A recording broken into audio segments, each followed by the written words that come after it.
weekend has kind of been a microcosm of their season. They play good for a couple of innings, and then the struggle kicks in. Here's a look at the starting lineup for the Bears. Mackenzie Wilson, who has a couple hits this weekend, 3 to be exact. She patrols center field. Taylor Strain batting second and left. Casey West at second. They've moved Anna Watson down to the 9-hole today. It's the first pitch on a Sunday from Hope Troutwine is a little in for ball 1. DJ, we're excited to see Hope Troutwine make her Big 12 debut. Yes, and again, this is my first time to see Hope live this season, and I love getting the Sunday start, coming out strong, missing a little low there for a ball, but I'm really looking forward to see her take advantage of this opportunity. She has been really solid all season. Great stat line, great numbers, but Big 12. Yeah. All things change when you get to conference play. The 2-0, ball 3. She's falling behind here, 3 balls and no strikes to Wilson, who this week in Destiny, she's a problem when she gets on base. Stolen 12 bases so far this season. And, you know, I think, like, to DJ's point with the fact that this is conference play, things start to change. You know, you get a different type of energy. That pitch that's in for a strike. We've seen it from Wilson, no doubt about it this weekend. She has been the only true offensive punch that Baylor has had. Went 1 for 3 with the only run scored of the weekend so far for Baylor in the first inning of game 1. The 3-1 is ball 4. Well, give me your scout. DJ, you have coached against Hope Troutwine, or at least been around her coaches from North Texas, and obviously an in-depth understanding of her strengths and weaknesses. What do you need to see today?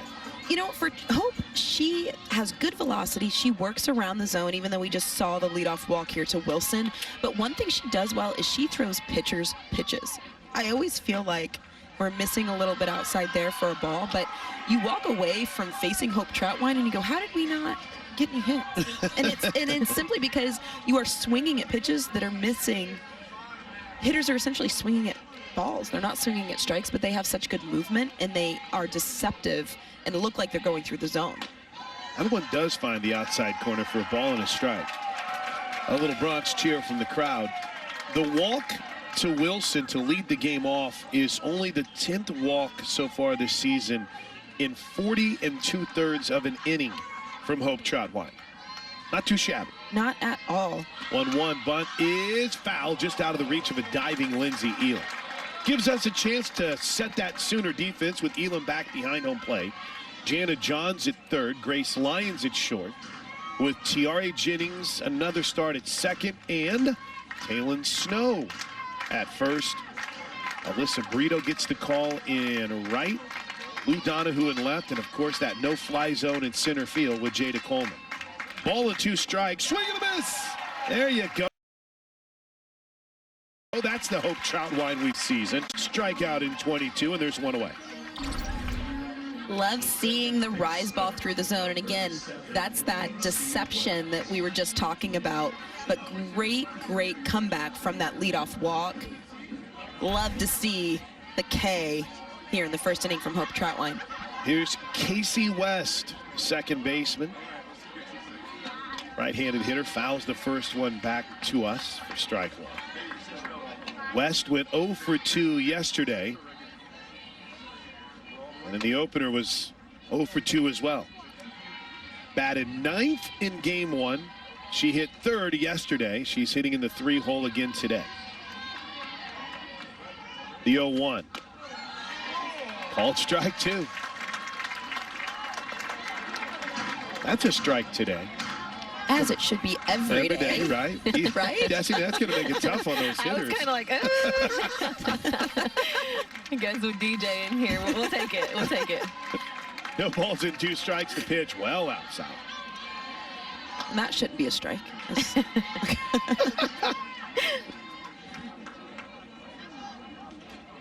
Scoreless game here, just underway.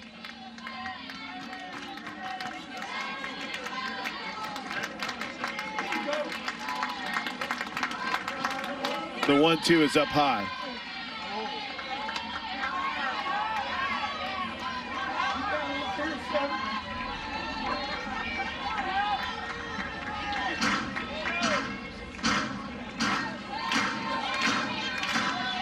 2 balls and 2 strikes as West digs in. The pitch, fouled straight back. Now on that pitch, Wilson was going at second. Something you got to keep an eye on. She's 12 for 14 in stolen base opportunities this season. And she's taken off a few times this weekend. We've seen it not really go well for Baylor trying to steal some bags so far this weekend. But again, good hit and run count, or excuse me, a run and hit count. The 2-2 off the glove of Elam on a punch out as Wilson takes off for second and gets the bag. It's the second strikeout. There's 2 away, but Mackenzie Wilson moves into scoring position as she was going on the pitch. That was, you don't see that very often from Lindsay Elam, do you? No, and one of the most solid catchers you will see behind the plate is Lindsay Elam. It happens, but good read. You got to tip your hat a little bit to Wilson. Good read on the base paths. First pitch in for a strike to Sydney Koyasos, who is starting behind the plate today after starting in third the first 2 games. 338 average on the season, has driven in 17 runs and has a chance to break what's been quite a slump for opponents against the Sooners. The 0-1, low for a ball and a strike. With Koyasos batting here, Destiny and DJ, with Wilson standing on second base, opponents are 0 for their last 33 against the Sooners with runners in scoring position. And I think that goes back to the defense, too. And I know our pitchers have been extremely dominant. But the defense, like DJ said, with the Gold Glove plays from yesterday and just getting to see those highlights, the plays behind the pitcher, that also gives your pitcher a chance to be extremely confident in the circle. So I think that's what we're seeing, and having just that defense behind you, they're unstoppable. 1 ball, 2 strikes. Great point. The pitch, swing and a miss. Make it 0 for 34. Has a deep understanding of the tradition and the history of Joan Joyce. So we lost her, passed away last night. So Coach Gasso wanting to pay tribute as the first pitch of the game is low to the TRA Jennings. Had a good look there at Dariana Orm, who is the starting pitcher today. She started the game on Friday against the Sooners, and Oklahoma had some success against her. Chased her pretty early in that game, but a 3.28 ERA, and DJ second time around to see Orm. Yes, and we saw some flashes of success here and there, and that missed outside for a ball, but the Sooners got to her pretty quickly. And one thing that Orm really struggled with on Friday that I think we saw the Baylor pitchers have more success with yesterday was the off speed. Orm did not have much of a change of speeds on Friday, and if she wants to stay in this game long, we're going to need to see her change speeds and get these hitters off balance. 2-0 in for a strike, 2 balls and a strike. That's TRA Jennings leading things off for the Sooners, as she has had this weekend. Our Sooner starting lineup brought to you by the OU College of Professional and Continuing Studies. Degrees online, on-site, on your schedule. Jennings, Alo, Lions 1 through 3 to start this game off for the Sooners. Here's the 2-1. Skied behind home plate. Immediately off the bat, Koyasos couldn't find it, but it was well out of play for strike 2. Elam in the cleanup spot today with Taylon Snow batting 5th. Jada Coleman moves up to the 6th spot with Elisa Brito batting 7th. Jana Johns, the third baseman, Diego, and Lou Donahue batting 9th. Impressive numbers, 405 average for TRA on the season, 11 home runs, 34 runs batted in, second on the team in both. The 2-2. Line shot, right field, down for a hit. Just past the diving glove of the Baylor second baseman, Casey West. And Destiny, not a bad piece of hitting to start things out from TRA Jennings. It's actually a really great piece of hitting. Just the way that she was battling off the balls at her hands and then being able to identify that low outside pitch and really go with it and find a hole for it right in left, right field. Here's Alo. In her first at-bat at Marita Hines Field since becoming the all-time home run leader in college softball history in a career, she hit a home run. She's at 102 as the first pitch is inside for a ball. Off of Orm, no less. Yeah. She is, I'll tell you, and it was off Orm, you're right. The thing that's really impressive to me, and we say it a lot, probably to the point where some are like, okay, we get it. A complete hitter. I mean, she is she's hitting over 500, 545 to be exact, as the 1-0 misses outside. They pitched around her a bit late yesterday, didn't they, DJ? They did, and in a situation that we were up here second guessing a little bit. Sure. But, you know, it wound up working out for Baylor, but at least Ala wasn't the one that ended the game. It was someone else. So what do they say? Don't let your best players beat you? I guess. Or the opponent's best players beat you? Yes. The pitch. Little out. 15 home runs on the season for Jocelyn Ala. And Plank, I think my favorite stat with Aloe is, yes, we know she hits home runs, but my favorite is the slugging percentage at 1.34. Like, that's unbelievable because, you know, obviously she hits a ton of home runs, but she's also hitting gaps when she needs to. And I think that's the most important thing in scoring so many runs for this team. So after the leadoff hit to Tiare Jennings, I don't want to say an intentional walk, but would look to be somewhat of an unintentional walk. She'll head down to first base. I say 103 is the number she's at. Did I say that right earlier? Or did I say 103? She's at 103 on her career, by the way, is Ala. Can't get in trouble with our Twitter shout-out crew here today. They're going to hold you accountable. They're gonna hold, they should. They should. Here's Grace Lyons with the runners at first and second. OU trying to get out to an early lead here. The first pitch from Orm shows bunt, pulls it back, takes the ball. Orm is not close to the zone right now, DJ. She's not, and that's something that got her in trouble on Friday night as well. And here's the thing. You need to miss as a pitcher, but they need to be quality misses and competitive misses. Right now, we're seeing Orm off the plate quite a bit on both sides. When she's coming inside, she's nearly hitting batters. On the other side of the plate, she's in the other batter's box. So I understand being careful and trying to expand the zone, but in the same token, you have to have competitive misses. And I think that's something from last weekend Chris and I were talking about is like, what can you throw to these hitters? Because they're able to handle everything, whether it's on the plate, off the plate, and you can't throw it on the plate. So it's just a tough situation. The 1-0 actually caught the upper edge of the strike zone, so that circle visit that happened between Collasos and Orm worked for a strike, a ball and a strike. TJ and I spent most of the post games last week just laughing. I just don't really know what more we could have said. All right, Destiny and I as well. The 1-1 slow roller back to the circle. Orm will go to third. They'll cut down the lead runner. No throw as Lyons reaches on the fielder's choice. Yeah, on the radio side last week, our Bud Light postgame show with Destiny and I, DJ, was just laughing. It's like, what do we do? How do you stop this? But that was a good pitch right there from Orm to get Lyons. Well, and that's about the only way you're going to get these hitters out. Just kind of talking about competitive misses. That was not a strike. It was not a strike, but she was able to get Lyons to chase and roll over. That's the only way that you're not going to be able to get, I mean, Sooner hitters, any good hitters, to not square the ball up. Our player to watch today is Lindsey Elam, and understandably so. She has a chance to stake the Sooners to an early lead again, but this pitch misses high. Kudos to the crack research staff who came up with the numbers over the last 5 games for Lindsey Elam. 571 average with 6 home runs and 16 runs batted in over the last 5 games for the Sooner captain. Unbelievable. 1-0 pitch. Swing and a miss on the rise. I still stand by, if we put a ball on a tee, put the tee at second base, and told someone you have 10 swings to get 6 of them to leave the yard. I bet most people still couldn't do it. Just saying. I'm taking bets. Huh? 1 ball, 1 strike. Here's the pitch to Elam. Almost hit her, 2-1.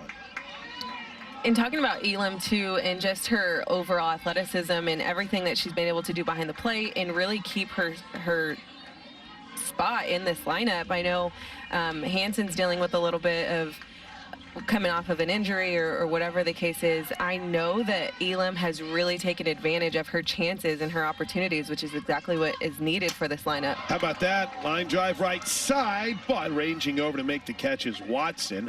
Ala wisely tags and takes third.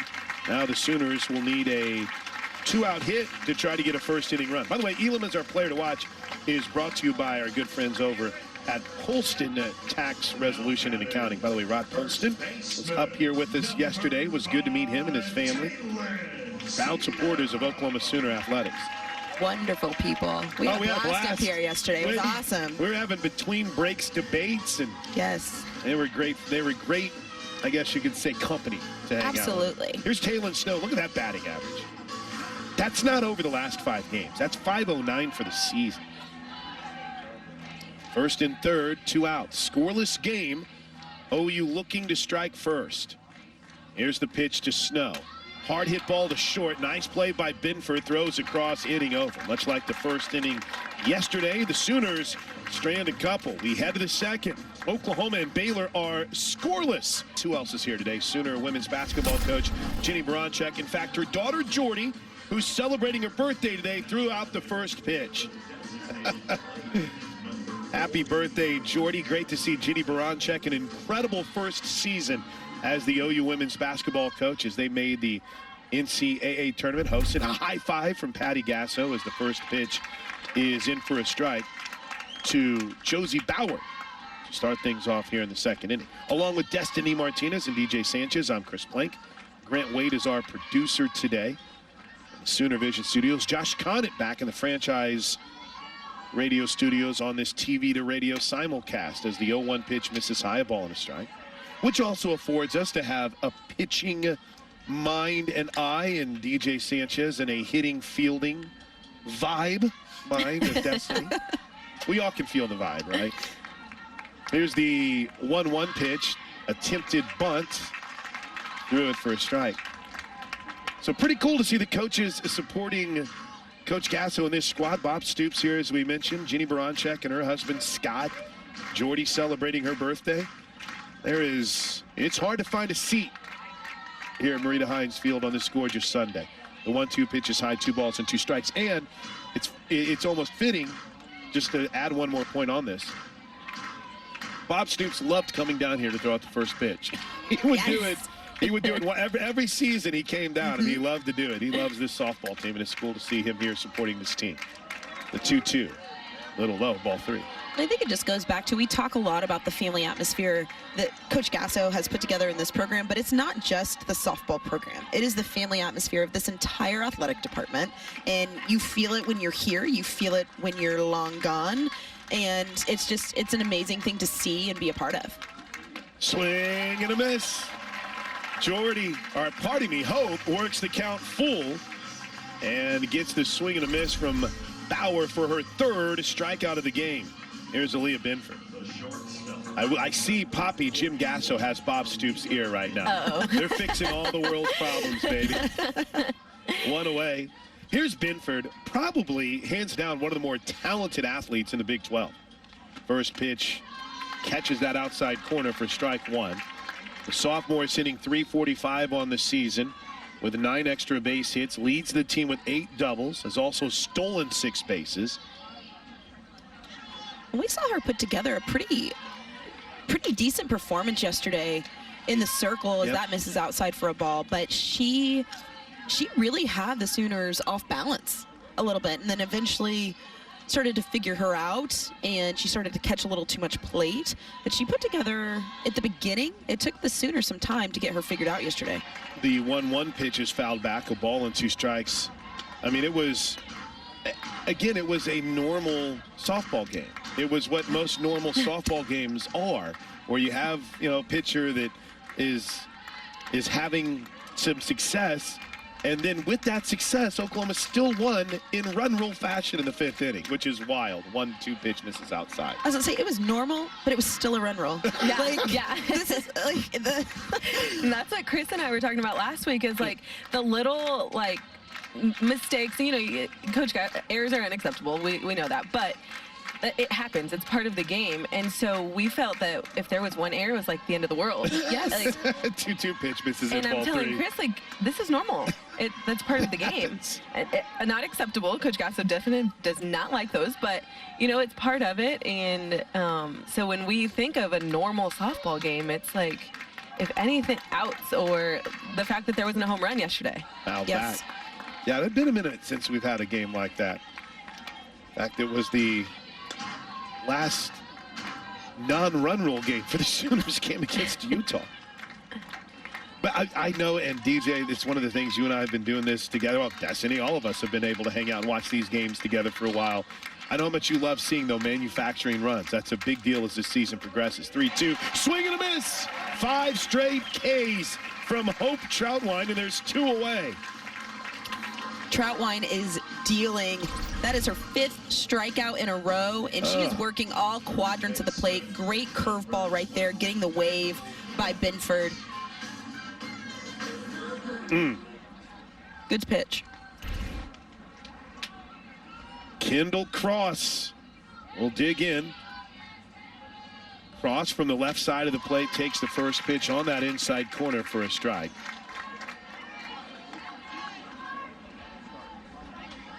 No balls and a strike. 2 outs. Top of the second inning of a scoreless game. The 0-1. Swing and a miss. Let's get our Riverwind Casino keys to the game. DJ Sanchez, we'll start with you. Expand the zone. And Troutwine is doing a great job of that right now. Baylor has been very aggressive since Friday into yesterday.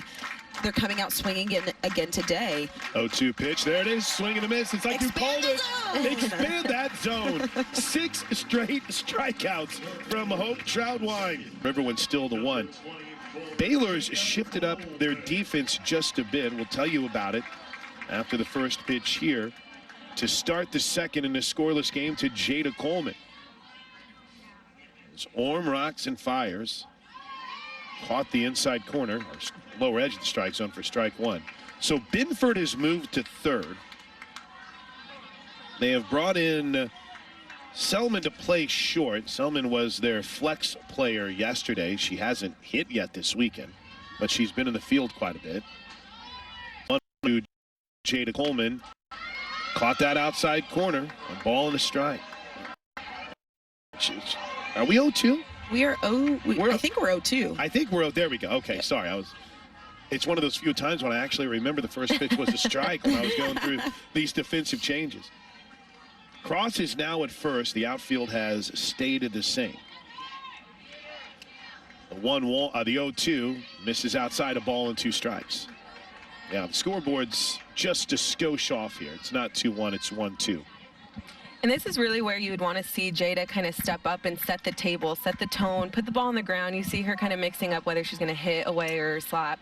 I'd like to see her slap and make them throw her out and get them kind of jittery, get them anxious out there. 1-2 is up high, 2-2. I completely agree. And one thing, you know, I know we've seen a couple games get a little bit of out of hand in run rules. Outside of a few throwing miscues on Friday from Baylor, Baylor has been pretty solid defensively. This goes back to what Destiny and I were talking about this weekend. You're playing an opponent that's not kicking it all over the field, and you're still putting run rule type scores up. Swing and a miss. Good pitch by Orm to retire Coleman, and there's 1 away. I mean, Baylor, now they have struggled offensively. We would be naive to say otherwise, and they haven't had very timely hitting. In the circle, we've seen bright spots as we're seeing Orm is off to a good start today. We saw Binford have a little bit of success yesterday, but Baylor has defensively been relatively solid. Agreed. Here's Alyssa Brito. Boy, speaking of players who had been on a tear, she had some kind of weekend at the Hall of Fame Classic. First pitch to Brito is up high. Scoreless game. We're in the bottom of the second inning, along with Destiny Martinez and DJ Sanchez. I'm Chris Plank. We got to get that weather. We got to brag about the Oklahoma weather. We'll do it after this 1-0 pitch to Brito, who steps in hitting .349 on the season, making her 20th start. 6 home runs, 20 runs batted in for Brito. Here's the 1-0. Pop fly on the infield. Ranging over is Selman, the shortstop, who just checked in to make the catch, and there's quickly 2 away, 4 straight retired by Orm. It is gorgeous, absolutely gorgeous out, as our weather is brought to you by the Trails Golf Club in Norman. 67 degrees, ramping up towards a high of 72. A little bit more wind than we had yesterday, blowing out of the north at 10 miles per hour. It is gorgeous, and it will continue to heat up as this day rolls on as Gianna Johns digs in. Learn more about the Trails Golf Club by visiting trailsgolf.com. Good golf weather. It is. I was sitting here thinking, could I go get in 18 when the game's over? Here's the first pitch to the Sooner third baseman. That just missed inside. John's .328 batting average on the season. Gianna yesterday in the 8-zip win went 0 for 2 against the Bears. Scored 2 runs despite going 0 for 2 in the Friday night game and made a spectacular defensive play in foul territory. Fouls this one back, a ball and a strike. When we go back to that play yesterday, that game felt very tight. Baylor at times felt in control early in that game. And then Gianna Johns makes that diving play in foul territory. And then here come the Sooners putting 3 up on the board. I think it was a major shift in momentum. And I think back to that play, and I think back to Jada Coleman and the play at first base.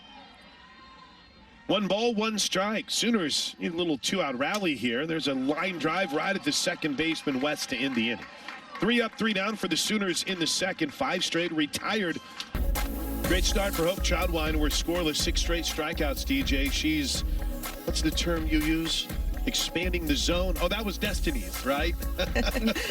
No, she is, and she is doing a good job of hitting spots and giving no question strikes when she needs to, but then we are seeing these Baylor hitters chase outside of the zone, and what a great job Hope Troutwine has done so far in this first time through this Baylor lineup. What adjustments, Destiny, do you think we see from the Baylor hitters here?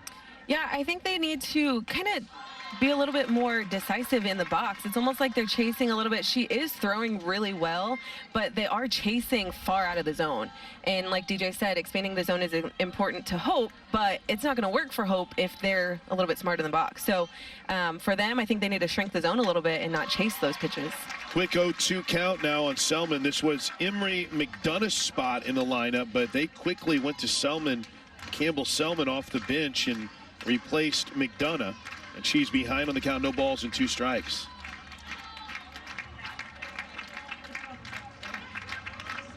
The pitch. Oh my, 7th straight strikeout. Caught her looking on the inside corner. Hope Troutwine straight dealing DJ Sanchez.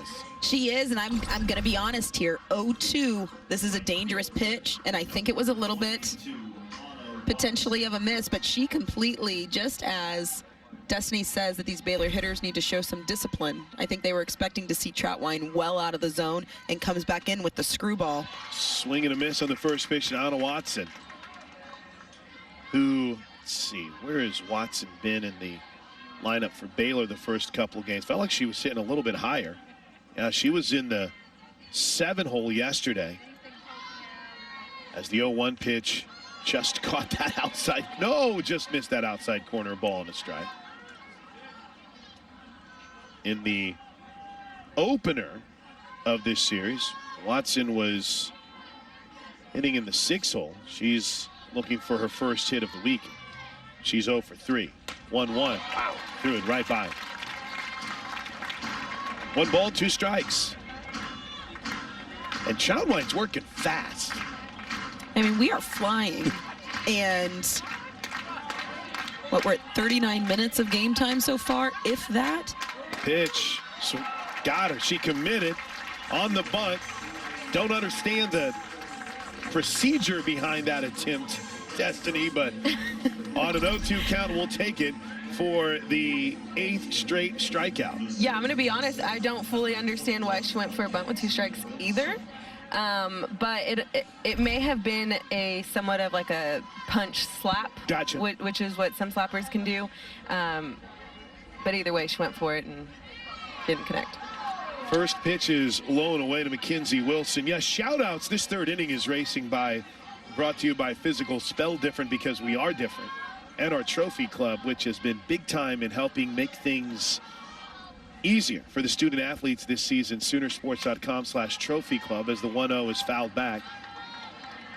Your commitment to the Trophy Club, your donations help the Sooners travel in style to Kentucky. First charter flight that the team has taken since a super regional. Let me tell you what, it made a difference for this entire week leading up. The 1-1, I guess that stayed up just a bit. I started to say it falls in, but our home plate umpire, Danny Bowman, was not having it. So check it out, Soonersports.com/Trophy Club. Let us know where you're listening from. Like Josh Reddick, who heard us, DJ. He's checking in from the back 9 Nice. today. 2-1, swing and a miss, 2-2. I'm sure he's well under par. Absolutely. Must be. Has to be. Even if not, that foot wedge is a magical club you can break out. It's 2 strikes. Hope Troutwine just looking to mow through 9 straight Baylor hitters. The pitch just misses on that outside corner, ball 3. I like that spot. 2-2. She's had a lot of success there. Wilson showing some good discipline, but I really like that spot low and away, about a ball off the plate.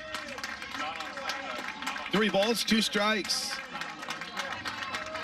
Crowd comes together. The pitch fouled back. Wilson got a piece of it. Man, Doug Hamilton has already checked in from Broken Arrow. The Hendersons out at Osage State Park tuned in today. Oh, Ted and Ava, are you breaking out the lawnmower? Oh, no. Check out that golf cart. We just retweeted it at OU on the air. I could make some trouble in a neighborhood with a golf cart like that. I thought they were mowing. Not yet. Only man mowing a lot here is Scotty Black. 3-2, ball 4. That's the second walk of the game to Wilson, and it breaks a streak of 8 straight that were retired by Hope, all by strikeout. Here's Taylor Strain, who struck out her last time up. And I think Wilson kind of did a really good job laying off the pitches that everyone else is kind of chasing. So hopefully she can maybe set the tone and show how many pitches and balls are coming at them that they need to lay off of. First pitch, swing and a miss, strike 1 to Strain. That really is, that's Troutwine's MO, right? Throwing those pitchers' pitches, and she gets you out. I mean, she's obviously very talented, but it's kind of one of those things as a hitter, you're like, I got myself out for swinging at a pitch that was not a good hitter's pitch. 0-1 just misses out, a ball and a strike.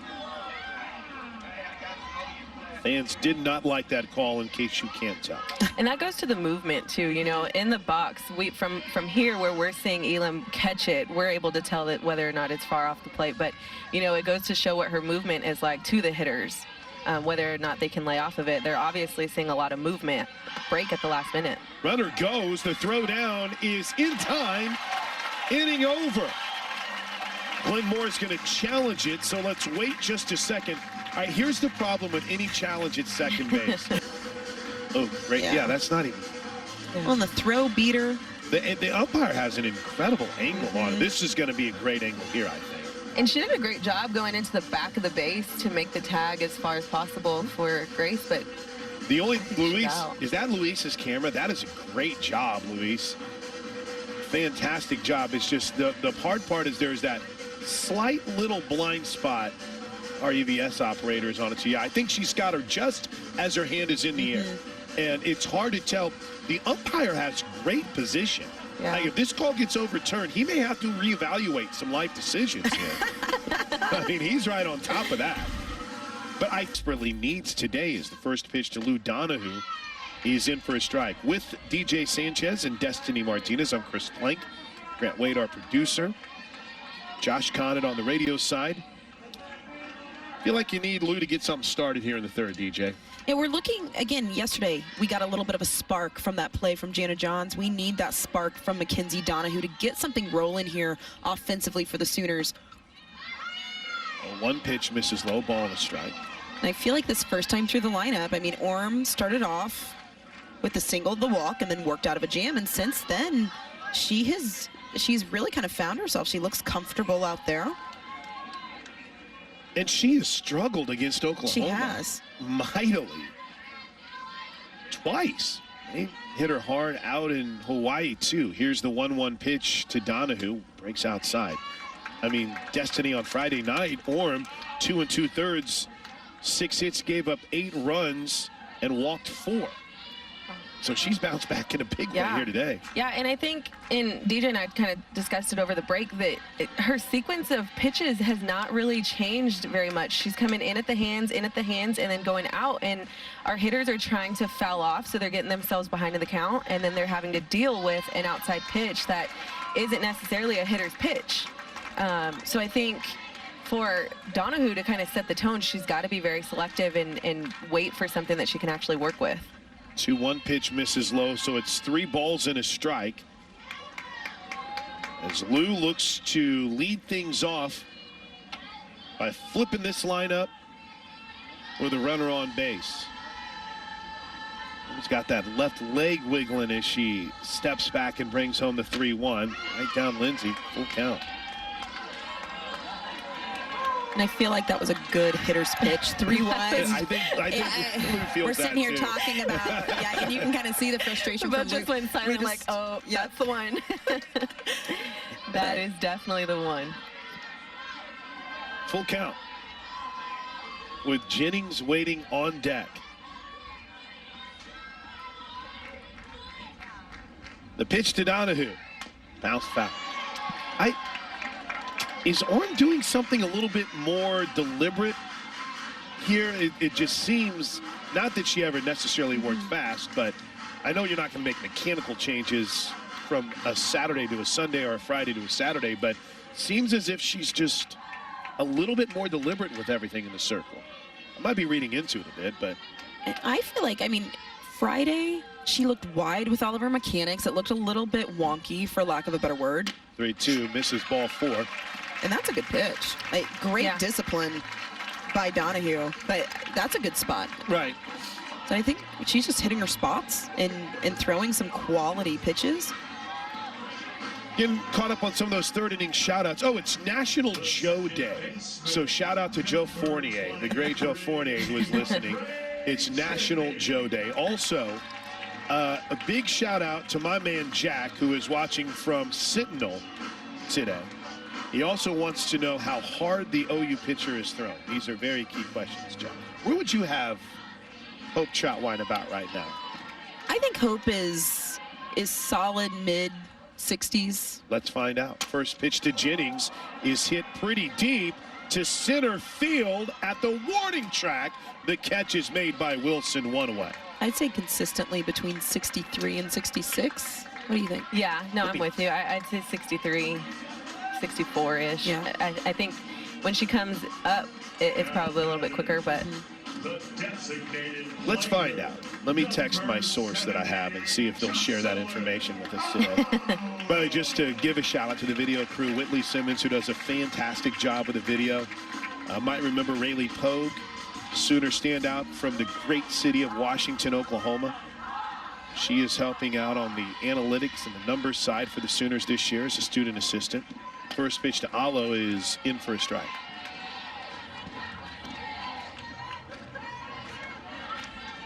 Scoreless game. Seems kind of odd to say that at this point with the way the Sooners have scored runs this season, but OU went in order in the second after stranding 2 runners in the first. Alo was walked. The 0-1 is up high 1-1. They'll throw behind Lou at first. She's back. Jeremy Wilson is watching in Muskogee. Christy McMurphy in Edmond. Bobby Spencer in Michigan. Redhead Sooner in Tishomingo watching with his dad today. The Overland Park Soccer Complex for Chris Emerson today, taking in Sooner softball. Here's the 1-1 pitch. This is outside, 2 balls and a strike. That's where some of this discipline, going the second time through the lineup, making an adjustment with their pitch selection. That's a pitch that we have seen. I think we saw Grace Lyons swing at it. We've seen a couple others. Rollover ground balls, high-flying pop-ups. That pitch, if we can let that go as a ball, Orm is now going to have to come back on the plate. 2-1. Jossie couldn't hold her swing on a pitch that broke out of the zone. And that's the pitch that she's coming back and having these hitters really either swing at and miss, or it's not a really good hit down to the opposite side of the field. But that's definitely the pitch that she wants them to chase. She's coming in, and then trying to drive them to swing at that. 2 balls, 2 strikes. Jossie is ready with Lou at first. Called strike 3 on the inside corner. Alo can't believe it. And there's 2 away. That's a really good pitch, though. And I agree. I think that's a pitch that you definitely need to at least foul off. You can't just take that in with 2 strikes on the count. I feel like it was a strike. Yeah. I mean, that's a strike all day. I mean, definitely too close. You've got to foul it off or do something with it. Here's Grace Lyons. I'll give this to Orm. She's challenging. I mean, she is challenging Alo. She came out today, and I think we saw a walk in the first inning. But I'm not sure that it was intentional. Nope. First pitch is up and in for a ball to Grace Lyons, who reached on a fielder's choice. And let's again give credit where credit is due. The Baylor Bears are making plays behind. They are. And one thing Baylor has done, and again, it has not, you look at this, you look at the score at the end of the game, but one thing Baylor has done, I feel like throughout the series, is made adjustments. They haven't always come out to a win. Runner goes. They're going to get her on the tag. Lou kind of tried to roll around the tag, and they tag her out anyway. There's your upcoming athletic events brought to you by Kincaid Coach Lines. First pitch to Taylor Strain is in for a strike, a bunted foul for a strike. She struck out her last time up. Official numbers between 66 and 68 miles an hour right now for Hope Troutline. Right. So you're right. Nice. Deal. Right on. Look at us. Chew. That's DJ Sanchez along with Destiny Martinez. I'm Chris Plank. 0-1 pitch is up high for a ball. 1 ball, 1 strike on a scoreless game here in the top of the 4th inning. Game 3 of the weekend for the Sooners. They've got a midweek against Wichita. We'll talk about that in the road ahead before a non-conference weekend against UAB. 1-1 swinging a foul tip just out of the mid of Elam. 1-2. But a couple of other quick check-ins. Our man Jimmy Akers checked in from Duncan. No, where are you at? You in Duncan or Durant today, Jimmy? Speaking of that, Monty and Jamie are cheering in from Durant. Devin Dan in Maysville. Cheryl Glass, Hurst and Cushing, Oklahoma. The 1-2 pitch misses outside. 2 balls and 2 strikes. From Stigler to Quapaw, Oklahoma to Picayune, Mississippi, Lawton, Prague, you name it, they're tuned into Sooner softball today. Thanks for making us part of your Sunday afternoon. See if Troutline can get another K here. She fouls this one back, does Strain. Strain's been a bit of a problem this weekend, DJ. She's hit the ball well. And we haven't seen a ton of offensive production from Baylor, but Wilson, Strain, they have at times put Baylor in a situation to get some runs on the board. And again, we have not seen Baylor take advantage of those opportunities, but Strain has shown some good at-bats consistently all weekend. Troutline brings home the 2-2, swing and a miss. Well, if it was foul tipped, it was caught by Elam. Give strikeout number 9 to Hope Troutline, and there's 1 away in the 4th. That popped out of the mid, and Elam turned around and made the catch. Call those delayed strike calls. She really stuck with it. I don't think I've ever seen that before. I've seen a foul tip hit a mitt and just die into the dirt, but that thing hit the mitt and popped That's up. not easy with that mask No. going.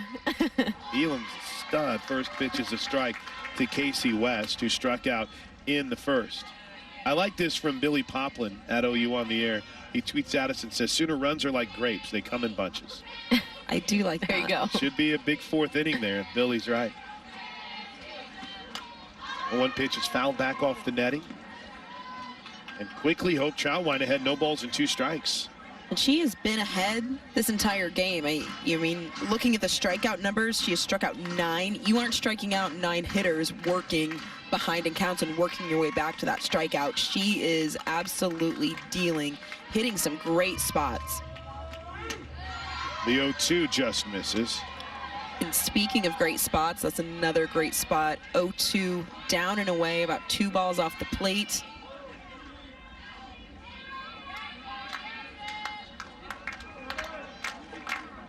She's been dealing so far today. Ahead on the count, 1-2, the pitch, fouled back. Baylor's had Mackenzie Wilson on twice. She walked in the 1st, walked in the 3rd. Outside of that, Hope Troutline is giving the Sooner defense essentially a day off. They earned it after yesterday. I know.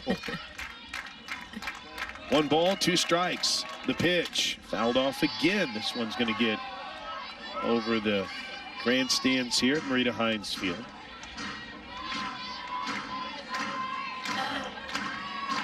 Wind starts to whip in center field a bit, blowing those flags and maybe a little out towards left field. Troutwine's ready, the pitch. Ground ball to first. The Sooners are going to make a play. Snow grabs it, steps on the bag. That's the first force out, put out, throw out by a Sooner defender this game. And it comes on a ground out to first. There's 1 away. Breaks a streak of 9 straight outs by way of the K.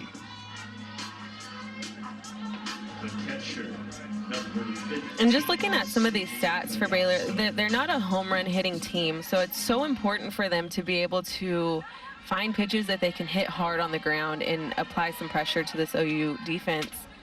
I think that that's one thing that they're going to have to really figure out is how to hit the ball on the ground or hard through somebody. I got to correct myself, too, because I forgot Elam threw out the runner to end the 3rd inning. The delay lasted so long on the replay that I forgot about that. So 9 of 10 outs by strikeouts for Hope Troutwine. First play by a fielder, so I stand behind that. The 1-0 pitch is popped up. Foul territory. Snow diving. Did she get it? No. Right in front of the Baylor bench, Taylon Snow went full send and almost made the play. Tremendous effort by Taylon, just getting there, finding the fence, trying to reach for it. Great effort. Great job on the third base over the Sooner dugout camera catching that angle. Sydney Collasos behind on the count now, or even up on the count, not a ball and a strike. Bauer waiting on deck. That 1-1 goes right out of the zone. 2 balls and a strike. One thing for Baylor, too, I mean, 9 strikeouts. I'm still sitting here trying to wrap my head around the fact that we just had a ball put in play for an out in the 4th inning, but how defeating it is. Yeah. You know, with strikeouts like that. 2-1 misses low, 3 balls and a strike. I mean, if you're hitting things hard, you're going, okay, we aren't getting there, but we got this. Something's going to fall. We're going to break through. But when it's just K after K after K, it's a different, I mean, that breaks your spirit a little bit. Yeah. And even it's varied so much. Some people are chasing at the high one, some are chasing low. So it's hard to even get a grasp. Oh my gosh, I can't speak. Grasp. You're turning into me. What's wrong with you, Destiny? Grasp of her sequence. And so, you know, normally hitters will be in the box and kind of identify what's going on and be able to share with their teammates. But there's been so many hitters that are chasing different things that she's not really in a set sequence either. So a walk to Collasos, and now Josie Bauer will step in. This is the first base runner not named to Mackenzie Wilson for Baylor today, and the first pitch is in for a strike. Wilson had walked in the first, walked in the third, then was caught stealing. Collasos walks here with Bauer stepping to the plate. Struck out in the first. Second inning. No balls and a strike here. Scoreless game. The pitch is popped up, foul territory. That's going to get out of play. Nearly a great catch in the stand. Popped off a hand. Thought it might ricochet to another fan. Now the great ball exchange takes place. Looked like there was a lot of finger pointing there. I was going to say that was someone else's fault, from what I could tell. Yeah, that was someone getting in the way. The 0-2 misses high, ball and 2 strikes. If you're coming out to Marita Hines Field when you catch a foul ball, you give back a game ball and you get, what, a replica ball is it that they're handing out, it seems like, this year? Such a cool idea. Very cool idea. You use that softball to get autographs from the players after the game. The 1-2, fouled straight back. They stayed out late yesterday afternoon, signing as many as they possibly could. It was awesome to see. While I was leaving. They didn't ask for yours? No, I was good. I've got my pass. 1 ball, 2 strikes. Runner at first with 2 outs. Troutwine deals. Called strike 3 on the outside corner. Hope Troutwine just got a little adversity. Said, I needed to get a runner on base. Who ended things in the 3rd. She'll lead off here in the 4th. First pitch, just a little out, ball 1. Along with DJ Sanchez and Destiny Martinez, I'm Chris Plank. Grant Wade, our producer on the TV side. Josh Conant on the radio side. 1 ball and no strikes. Lyons waits. Orm brings it home.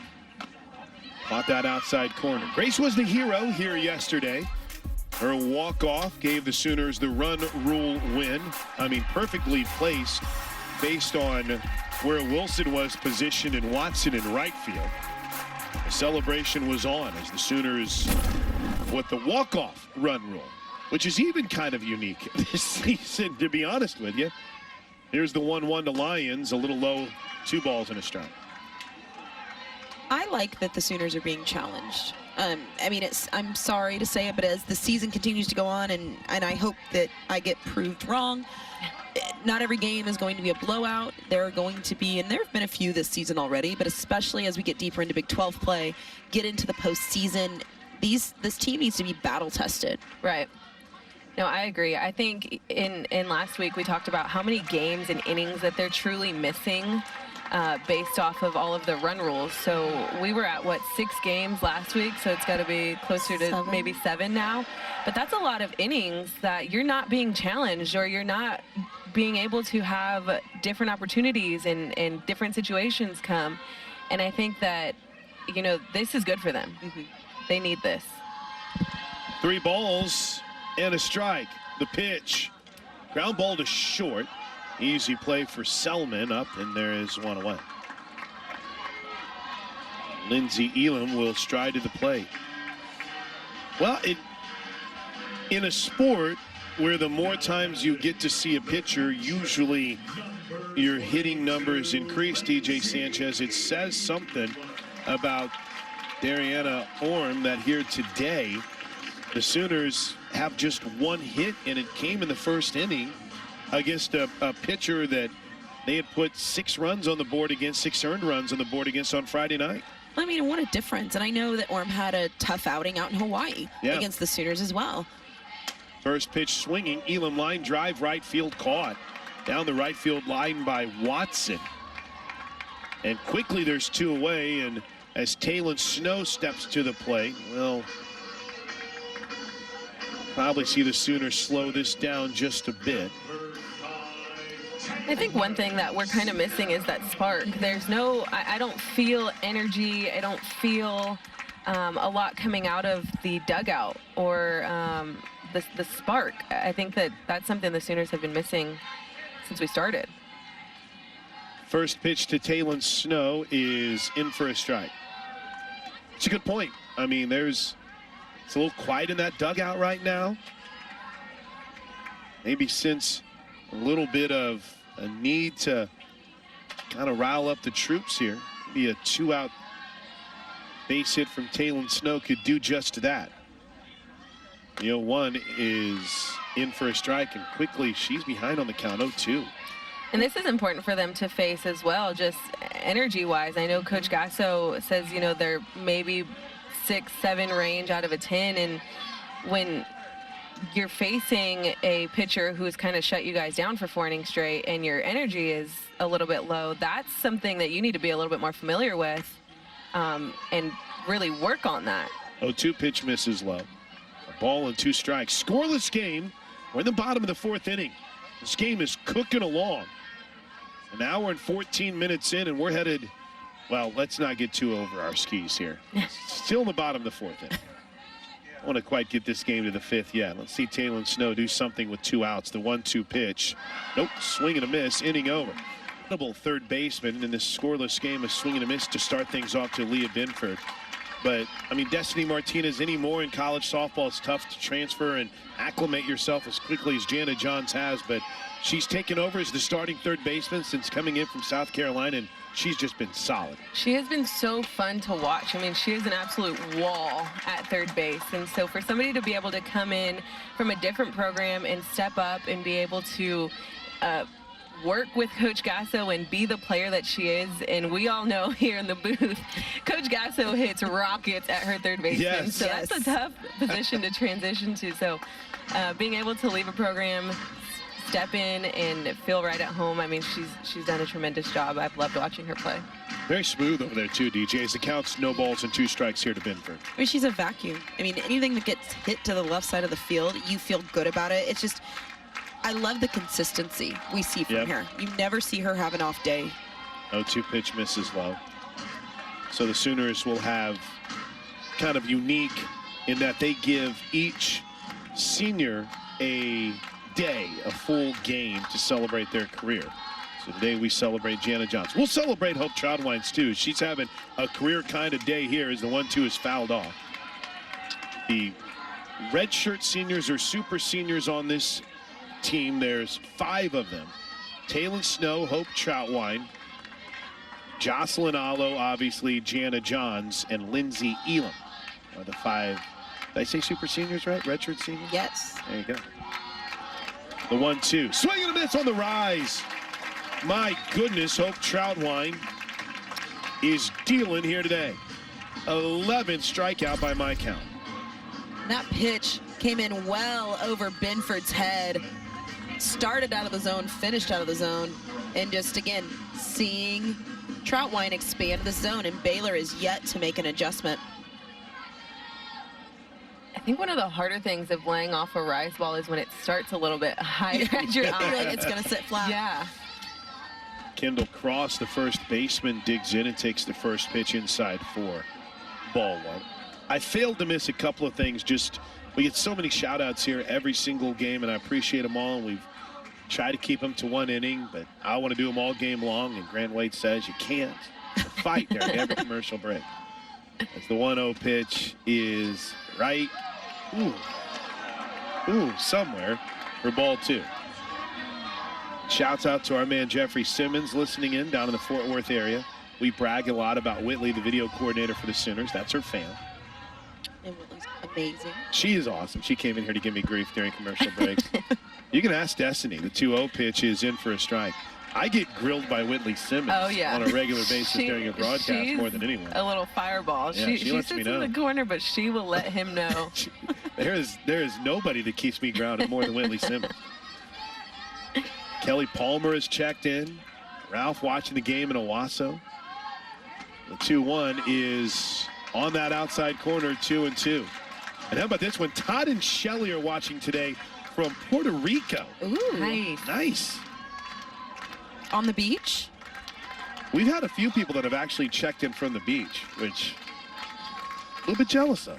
We're getting beach-like weather here today. The 2-2 pitch is lifted pretty deep to right field at the warning track. Brito makes the catch, and there's 2 away. Cross got under that and hit it a long way. Thankfully, it wasn't too long. Brito right up against the wall makes the catch, and there's quickly 2 outs here in the 5th.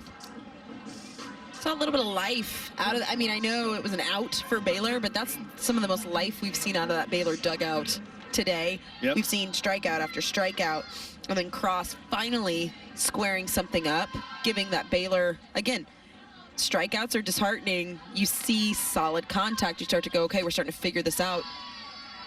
First pitch is low for a ball. And I think an approach that Baylor can have, or maybe should adopt, is to make her throw a strike first. I haven't, and not that she's not capable, like she's a great pitcher, she's getting them to chase, but when you get in the box and you don't make her throw you a good pitch, you get in the habit of chasing. I agree. I'd be curious to know if they are saying, hey, you need to take till you get a strike. Take it till you get a strike. And 1 ball, 1 strike. The pitch is a, I didn't mean to, check swing foul. By the way, kudos to the entire event grounds crew. Craig Moore, Joel did a big job. We had the netting falter here a little bit yesterday. They stayed up here late yesterday making sure it got back to where it needed to be. The 1-2 pitch, swing and a miss. Stop it, Hope Chodwine, stop it. The 12th strikeout of the game for Hope as we head to the bottom of the 5th inning. Oklahoma and Baylor are scoreless. Innings presented by Coca-Cola. It's back to work for Orm, who's been pretty fantastic here today for Baylor, has only allowed 1 hit, and the first pitch to Coleman misses low. Coca-Cola, no matter your favorite meal, it'll pair perfectly with the Coke. Coca-Cola, official partner of the Oklahoma Sooners. Keep the stat line. Dariana Orm, 4 innings, 1 hit, struck out 3, walked just 2, and has only thrown 52 pitches in 4 innings. 1-0. This is outside 2-0. Still feel like, and Destiny, you spoke about this earlier, but waiting for that spark from the Sooners. I mean, we're yet to see it. We haven't seen some real tremendous at-bats from the Sooners either. And I think if it's going to happen, it needs to be from Jada Coleman. Yes. Just the fireball that she is. I think she can really set a spark right now. 2-0, showed a bunt, takes a strike. And Cross saw it immediately and came charging down from first base. Binford has been playing third.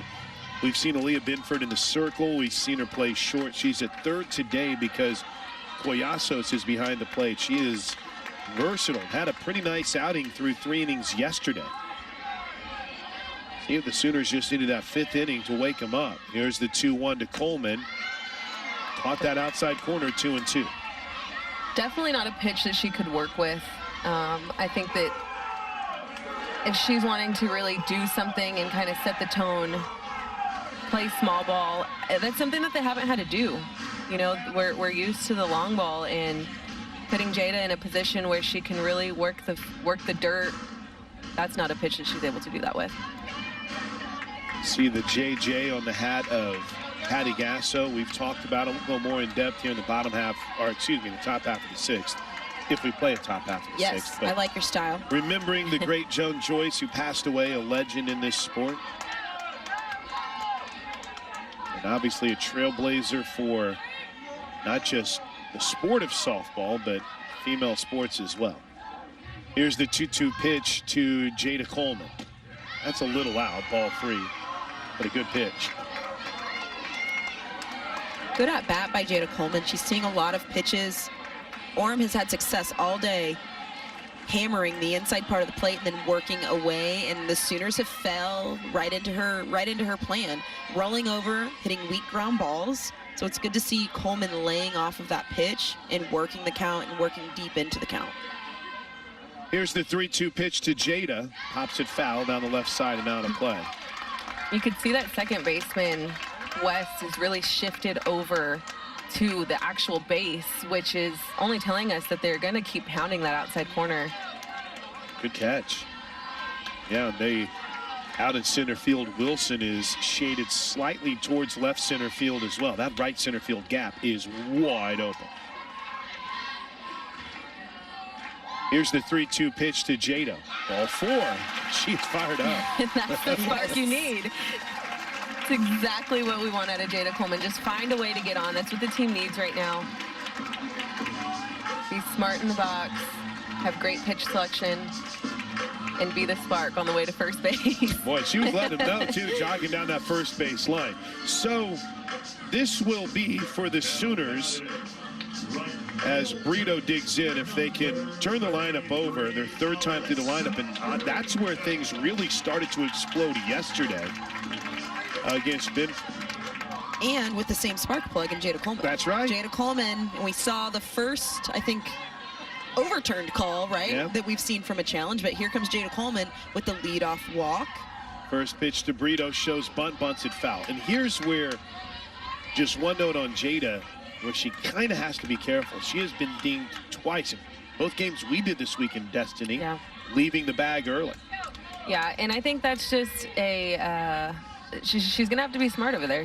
The way that she leads off is a little bit deceptive because that left foot stays on, but her right foot is moving, and I think that's a little deceptive. But the one I know for sure was the right call. There's a hard bunt to third. They're going to go to second and throw it away. Backing it up is Wilson in center field. Brito may have bunted it a little bit too hard, but with Jada Coleman from first to second, it's a dangerous throw to begin with.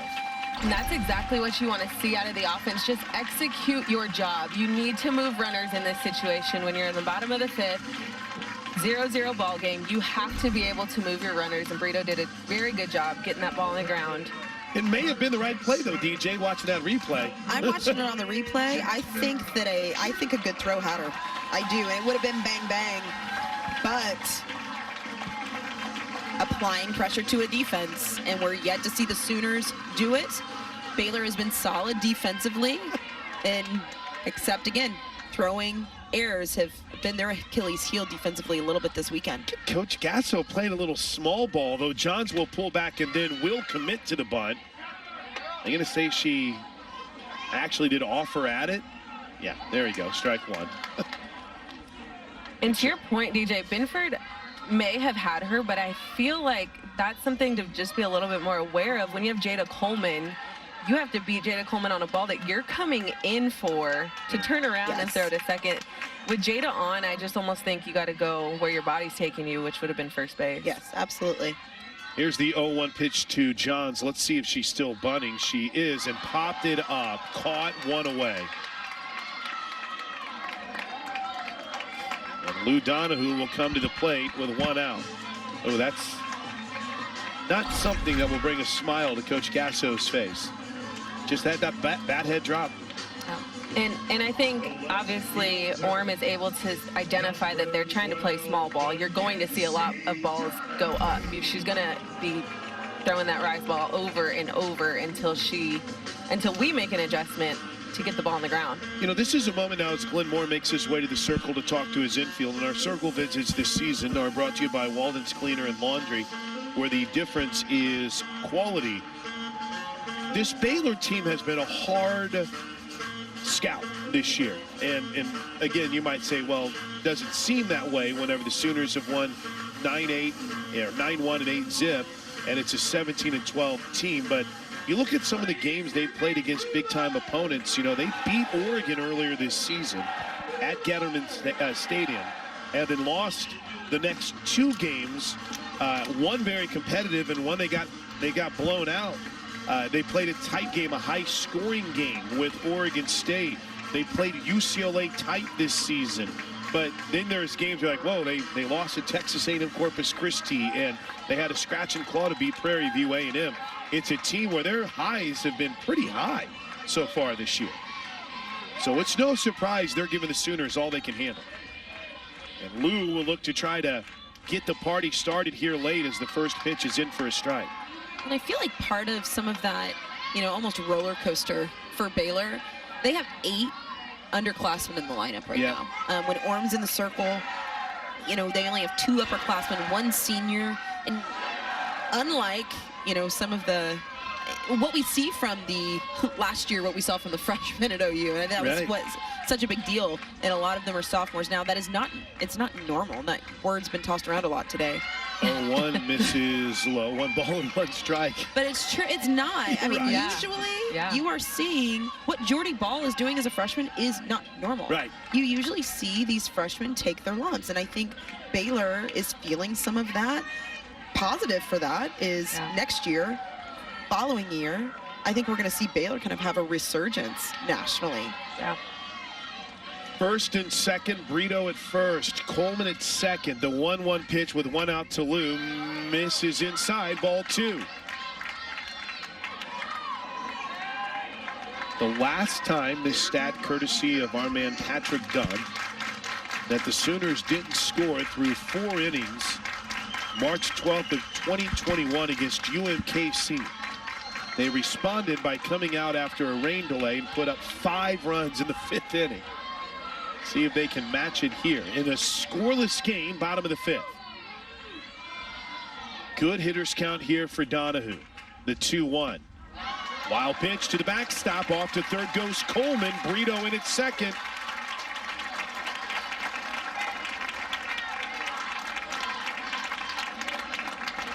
They're going to check and see if Donahue swung. She did not, so the count's 3-1. That's a little check offering from Donahue. Induced the wild pitch.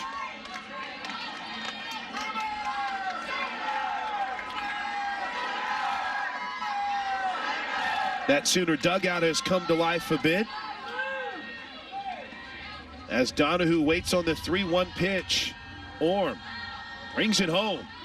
Hard hit ball, foul down the first baseline. Kristen Zaleski, the Sooner volunteer assistant coach, makes the play.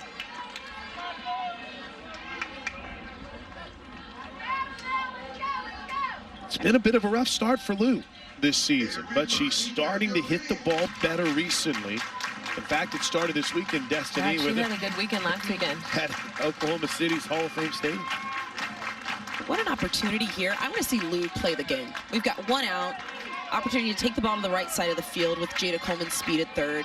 Sacrifice fly, so many different ways to get this job done. You see the defense really tight in.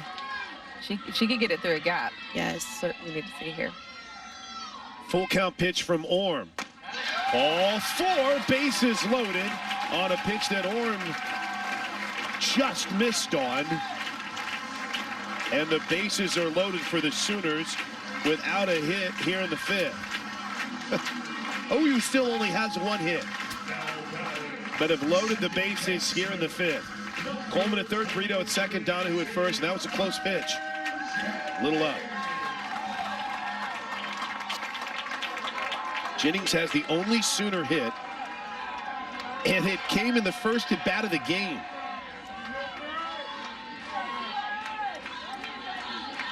See if Tiare can't spark this run-scoring offense, and first pitch is popped up behind home plate.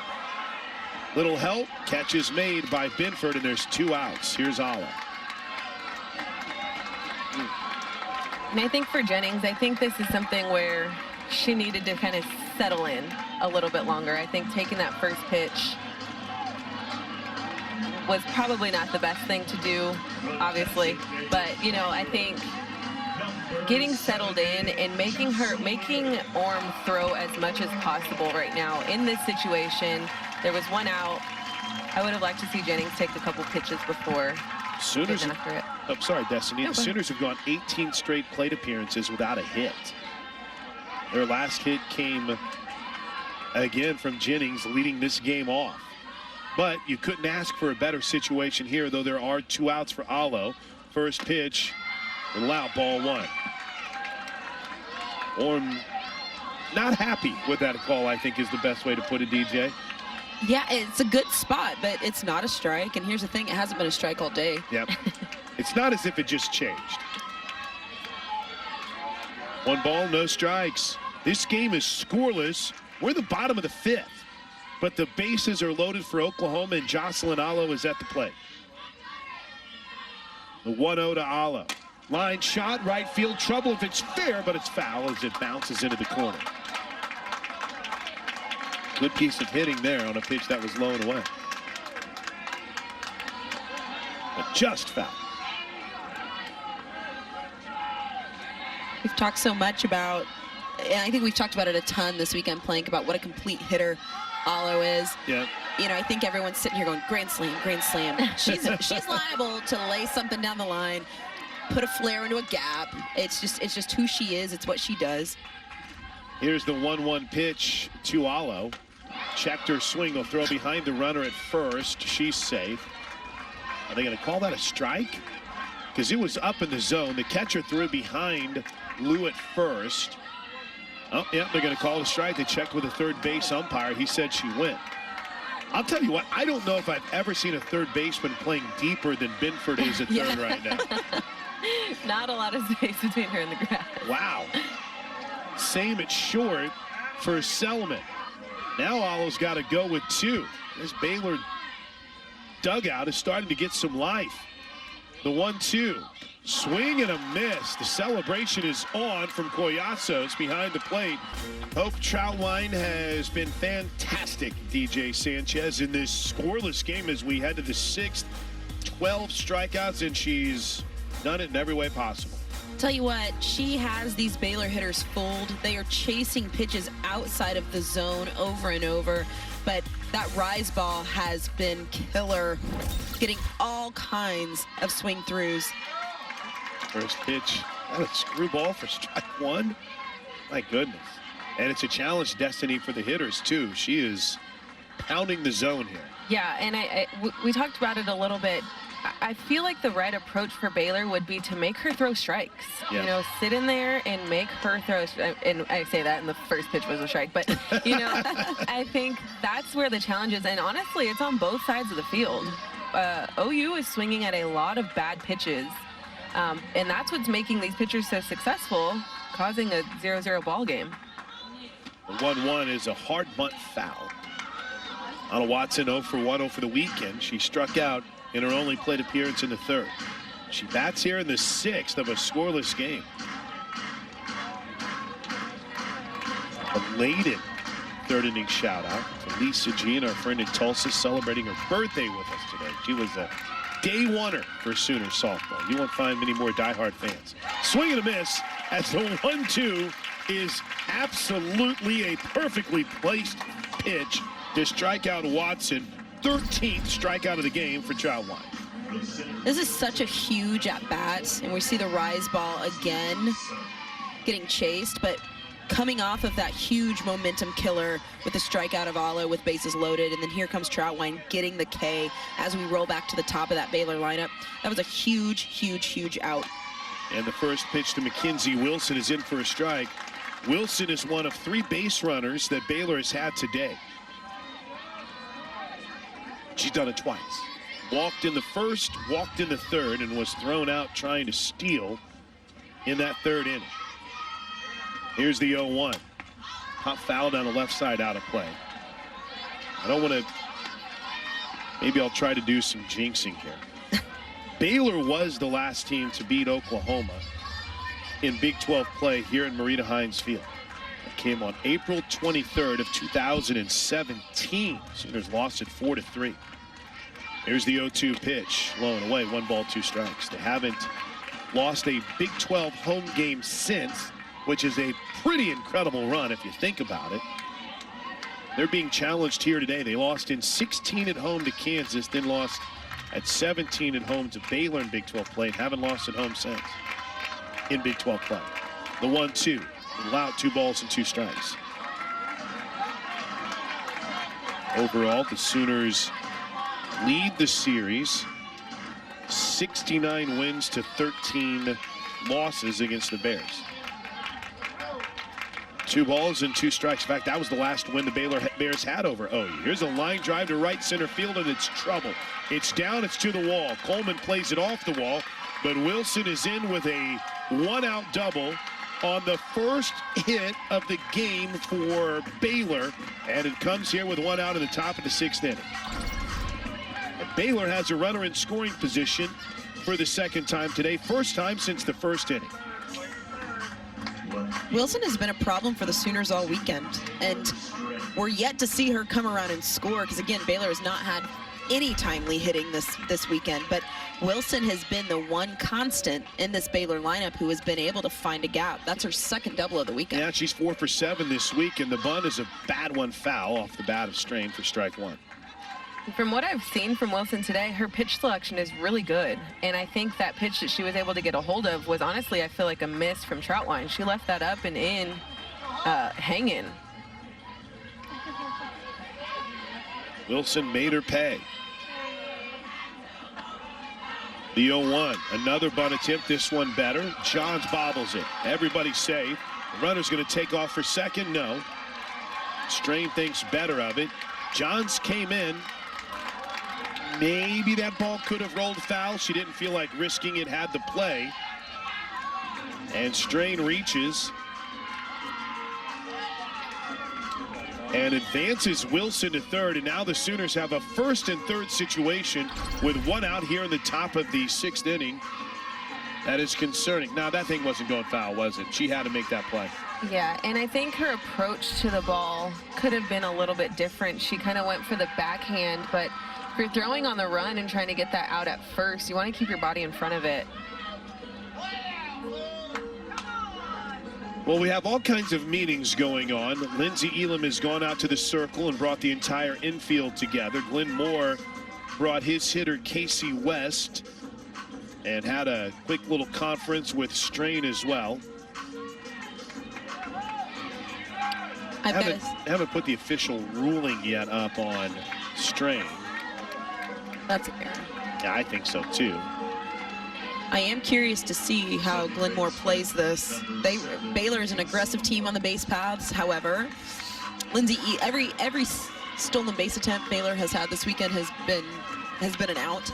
But I'm curious first and third what his game plan is, because usually we see runners in motion from Baylor. Is indeed ruled an error. The squeeze bunt is on and it's fouled back. Kind of looked like more of a safety squeeze there with minimal motion from Wilson down that third baseline, and it's strike one. So E5 puts runners at first and third. Watching the rotation of Sooner defenders on a play like that is poetry in motion. Got to worry about the runner taking second. Third baseman charging. The 0-1 is a little out. 1 ball, 1 strike. Casey West grounded out to first her last time up. A ground ball to first here could set up a play at the plate. Scoreless game, top of the 6th inning. What a day it's been for the pitchers.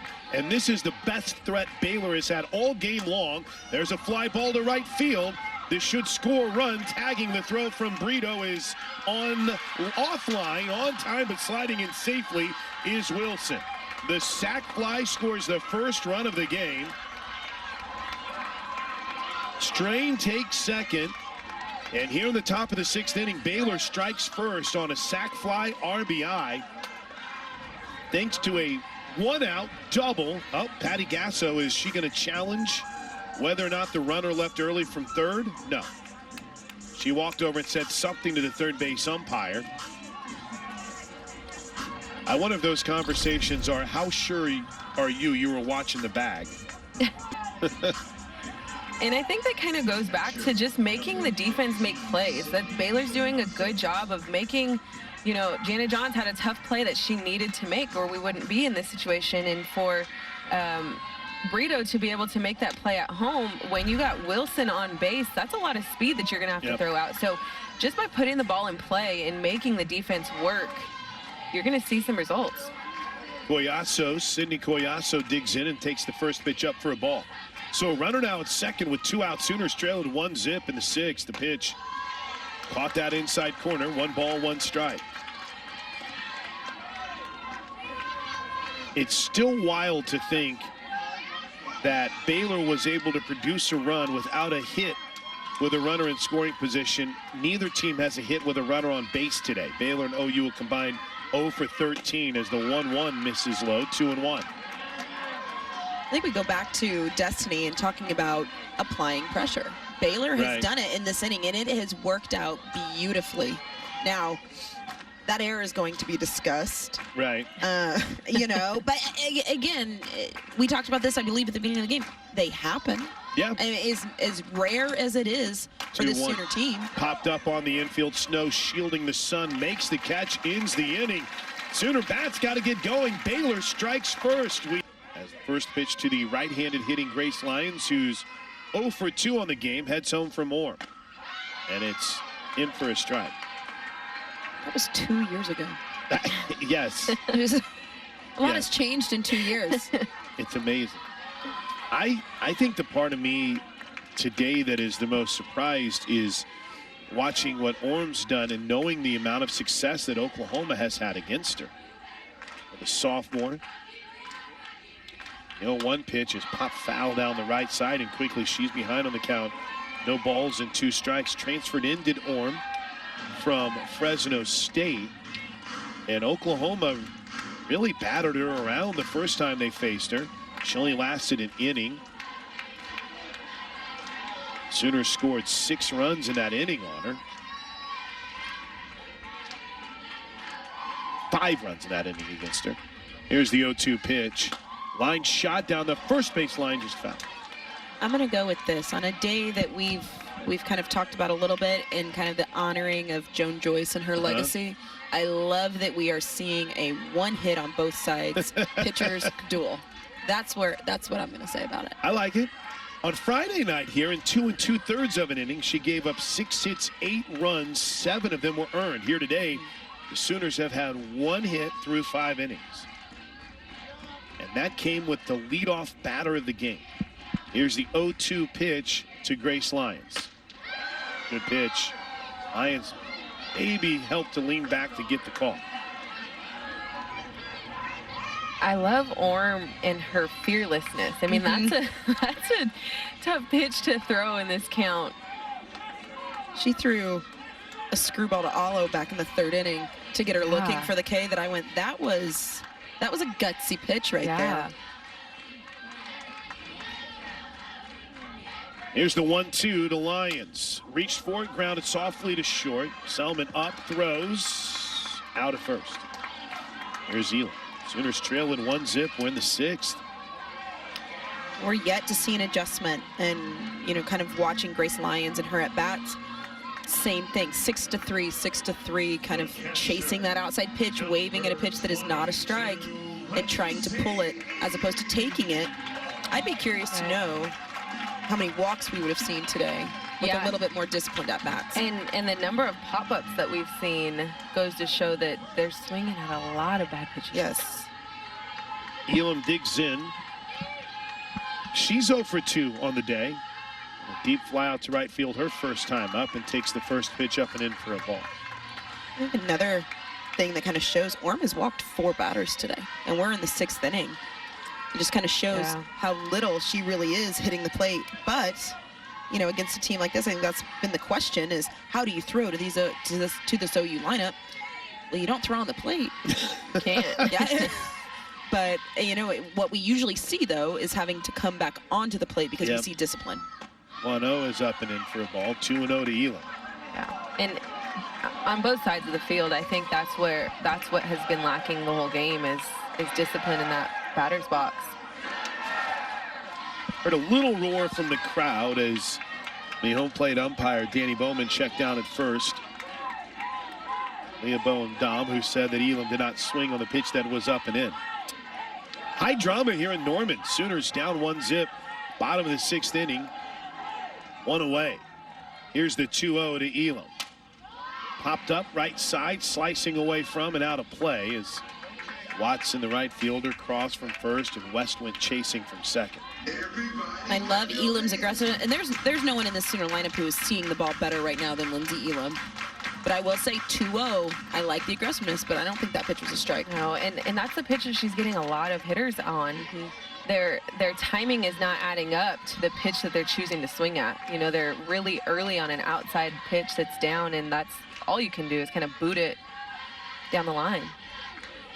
The 2-1 popped up, shallow left field, racing in and making the catch is Strain, and there's 2 away.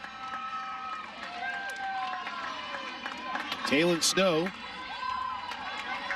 will bat here with 2 outs, and the Sooners down a run. Jada Coleman waits on deck. Snow is 0 for 2, grounded out to short in the 1st, struck out in the 4th. Sooners have gone 21 straight plate appearances without a hit. First pitch to Nieners is bounced towards third. What a play by Binford. Throws, inning over. Pitching on both sides. Hope Troutwine giving up the run in the 6th, but she has been solid. First pitch high for a ball to Josie Bauer. But one thing she needs to continue with here is hitting spots. She has done a good job of getting these Baylor hitters, much like we've seen the OU hitters, to chase outside of the zone. But one reason she's been able to do that is she has worked ahead in counts. 1-0, swing and a miss, 1-1. DJ, I know that with the Sooners in the dugout right now, it's, hey, how quickly can our Sooners in the field, it's how quickly we can get back to the dugout. But they've got some soul searching to do here with some of the at-bats they've had here today. We have not seen great at-bats coming from the Sooners today as we see a hit by pitch. Ooh. Leadoff hitter aboard for the 2nd straight inning. 3rd time this game. And I think the biggest thing that I think is going to be addressed, regardless of the outcome of this game, I mean, the Sooners could come out in the 7th and put up 2 runs very well, and it's a W. However, and Destiny, I think you can speak to this as well, the lack of adjustments at the plate are going to be addressed. Yeah, and I think, I don't know what the approach was. I know typically, like when we were playing, there was an approach, there was a plan, and that could change inning to inning if necessary. And I didn't see, you know, they're still swinging at balls over their head, balls blowing out, you know, and Orem isn't going to stop throwing those pitches. No. And so I think throughout the entire game, it's really rare for us to see that with OU hitters. And I think another thing that's going to be addressed is figuring out how to piece it together, because this is going to be a lot more common throughout the rest of the season. 0-1 is a bunt attempt by Binford that she misses. Quickly, no balls and 2 strikes. Leah Binford 0 for 2 on the game. By the way, Grace Powell did pitch run there for Josie Bauer, who was hit by the pitch. So you want to get back in the inning with back in the dugout, limited damage, but you can't allow Baylor to pile on any more runs here. Pitch up high. Good job by Elam to make sure that didn't get to the backstop. This is the 4th time the Sooners and Bears have met this season. In the previous 3 meetings, OU outscored Baylor 29-4. And here today, as we play with nobody out in the top of the 7th inning, it's 1-zip Bears. The 1-2 up high again, 2 balls and 2 strikes. And one thing I feel like we have seen Baylor do. Now, granted, Baylor has, I think, 12 strikeouts on the day. Yep. That's a ton. But we are seeing adjustments. 13, excuse me. We are seeing adjustments from Baylor. We're starting to see that rise ball go by for a ball now, and it has been a strike all day. 2-2 pitch is fouled back. Binford stays alive.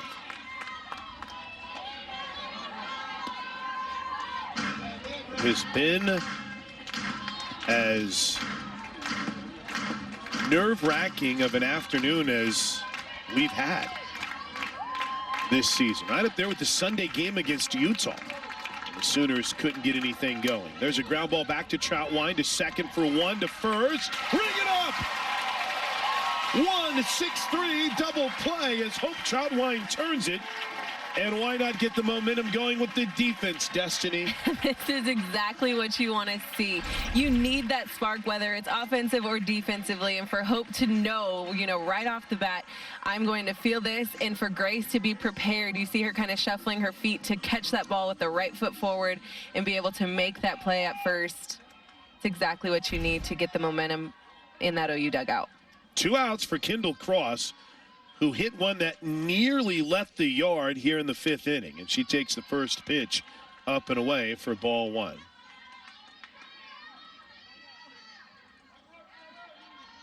This is, it's almost as if 2 different teams are wearing the jerseys today based on how the first 3 times these teams squared off today. All right, squared off this season. 1-0 swing and a miss. And that's not a knock on anyone, on Oklahoma or to Baylor. It's just, this has been college softball today, where that 3rd day sometimes doesn't make a lot of sense. Well, and that's conference. That's conference season. You know, it's day 3. It's getaway day. It is all kinds of things. 1-1 is in for a strike, 1-2. But not only, I mean, playing a team 3 times is tough. They've played 4 times. And by the time Big 12 Conference tournament rolls around, there's a good chance they play 5 times. Yep. It's hard to beat anybody 5 times. The 1-2 is up high, 2-2. Yeah, you think about Big 12 tournament time with, gosh, I'm really getting ahead of myself for the first weekend of the season. But if you think about the Sooners, you're going to be potentially in a bracket where Baylor, it seems as if they're clearly behind Texas and Oklahoma State. So this could be on your bracket, as this is fouled back on the 2-2. But in that same vein, there is that side where I called it the old J.V. Haney. He's like, well, if you've beaten a team 3 times, you should be able to beat them a 4th time. Agree. Beat them twice, you beat them a 3rd time. Well, especially in run rule fashion, That's right. That's right. Hey, man, this has been a gutty performance as the 2-2 pitch is fouled off. Baylor had every excuse to come in here and just basically throw the jerseys out and say, we've been smoked all 3 times we've played this team, but as has typified its season this year, they bring out a solid performance in a lot of ways when you almost least expect it. 2 balls, 2 strikes. The pitch Line drive left field and pretty deep, but Lou's got a beat on it. Makes the catch to end of the 7th. The Sooners got to run. They got to load the bases. Jada Coleman will lead it off. So there's some promise there. There isn't Jada Coleman, and one thing that we see from her in the walk back in the 5th, she's pumping her fists and trying to get that Sooner dugout awake and up and ready to roll. Takes the first pitch. Good pitch for a strike. And I think one thing that this is going to take us back to is just competing every inning. You have to win every inning, and I know throughout the season they haven't necessarily had to lock in on that. And I think just with that double play that Troutline had and, you know, the momentum builder, they have to come in and win this inning. 0-1 swing and a miss. Coleman chased one, and quickly Jada's behind. No balls and 2 strikes.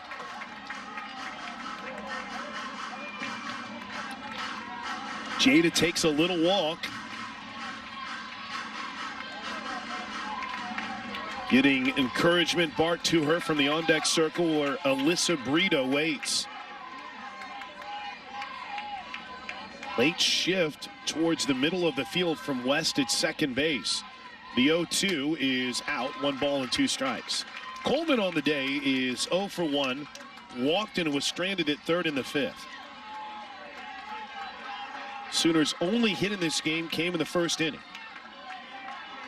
Tiare Jennings. Baylor's only hit came in the 6th. And they scored their run. Here's the 1-2 pitch in the dirt. 2 balls and 2 strikes. What are you looking for here if you're Jada, Destiny? You know, I think with the way that West is shifted, you know that ball's going to come outside. I think what you need to lay off of is the rise ball. You don't want to pop up in this situation. Anything that's low on the outer half of the plate is something that you could potentially work with, whether it's a bunt or, you know, dragging it down past the third baseman. 2-2 is fouled off. Hard hit foul ball. But in this situation, you just want the ball on the ground. You need to put pressure on the defense, and you need to find your way on. And then when she gets on, notice when, being optimist, we start passing that torch. That's right. Yes. It's that great base stealing threat, too. Sooners down a run. The 2-2 pitch to Jada Coleman. Fouled off again. This is the same Orm that gave up 8 runs in 2 2/3 on Friday night. And here today, she has been fantastic. 6 innings of 1 hit ball with 4 strikeouts. She has walked 4 batters. Neither team has a hit with a runner on base. They're a combined 0 for 15. The 2-2 pitch to Jada Coleman. Ball 3. Great at bat by Coleman, but very similar to what we saw back in the 5th when she led off the 5th with a walk. Working deep into counts, staying disciplined. Her pitch selection this at bat has been tremendous. And Orm has done a really good job of keeping her eyes kind of all over the place. She's working up and out, down and in. Full count. Orm brings it home. Line shot left field, right at the left fielder's strain, and there's 1 away. She hit it hard, but right at strain, and now the Sooners are down to their last 2 outs on a laser off the bat of Coleman. That's tough. I really feel like that's one of the best at-bats we've seen all day. Yeah, she battled in there. She was smart. She was selective. And that was a hard-hit ball. You know, some slappers don't have their left fielders playing that deep. So, you know, it could have gotten through. But I think she did a really good job of pitch selection. Brito, a little bit more deliberate getting in the box here. Reached on an error in the 5th. What was a heck of a play by Aaliyah Binford over at third. Here's the first pitch. In for a strike. I will say this, regardless of how this game shakes down, there are going to be tons of people getting this film and watching Orm and her pitch sequences trying to figure out, because, I mean, she's been the only pitcher to hold the Sooner team at bay all season. It's not even close. They've faced some of the best pitchers in the country. The 0-1 is ripped foul. I mean, I was digging on Orm as this game has progressed, just in how the Sooners have struggled. She did this against Oregon in the first game of that 3-game set, where she pitched a complete game 4 hitter, struck out 6. Baylor won that game 3-0. So she has an impressive win on her resume already this season. None, though, would be more impressive than this. See what Brito can do with the 0-2 pitch. Battle to stay alive and give the Sooners another chance here. The 0-2 is ripped foul again. And fittingly enough that we bring up a game against Oregon for the Oregon transfer. Back in the starting lineup today in right field.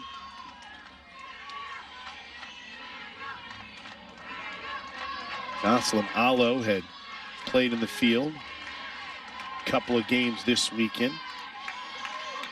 So Brito came off the bench, but after Kinsey Hansen started the first 2, they gave her a rest day today. Here's the 0-2 to Brito. Another hard hit ball foul. Look out. Fans down in the front row got the hands up. That thing had so much juice. I don't think I blame them. Get a little jumpy when you're that close to it.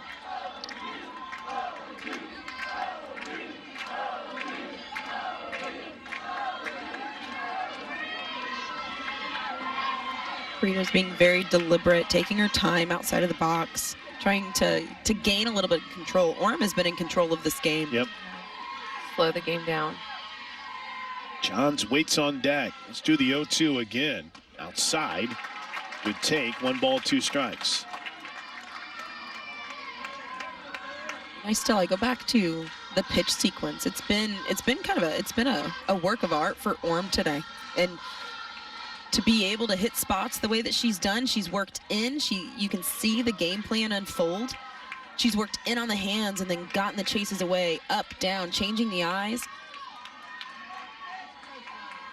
Here's the 1-2 pitch to Brito. Swing and a miss, 2 away. Here comes Jana Johns. Just as we talked about pitch sequence, 0-2, we saw 2 outside pitches well off the plate, 1 for a foul ball, and then here she comes in. Again, a gutsy pitch, but getting that downward break, falling right off the table. Well, looky here. Kinsey Hansen is going to pinch hit for the Sooners. I like it. Hansen, who has, I mean, listen, Kinsey Hansen's amazing, but since coming back from some time away, battling a couple of injuries, she has not hit the ball well. But Patty Gasso says, all right, I'm putting one of my best hitters in the biggest situation so far in this early season for the Sooners.